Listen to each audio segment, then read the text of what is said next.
మనసు పారేసుకున్నావా? నేనే ఉత్తునే మనసు పారేసుకోలేదు. నా గురించి కవిత్వం రాశాడు తెలుసా? ఆహా, గురువు గారికి అంత టాలెంట్ ఉందేంటి? ఏం రాశాడు? నాకు సిగ్గేస్తుంది, నువ్వే చదువు. అబ్బా, నాకెందుకమ్మా అంత అదృష్టం? నువ్వు చదివి వినిపించు, తరిస్తా.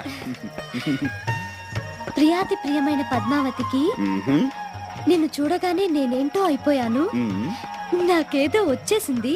ఇంకేం వస్తే మాయరోగం వస్తాయి. అదే మరి ఎగతాళి అవుతున్నది. నేను చదివేది నువ్వు వినంతే. చదువు చదువు. పద్మావతి పద్మావతి నీ ఎర్రని మూతి చూడగానే పోయింది నా మతి, అయిపోయింది నా మనసు కోతి.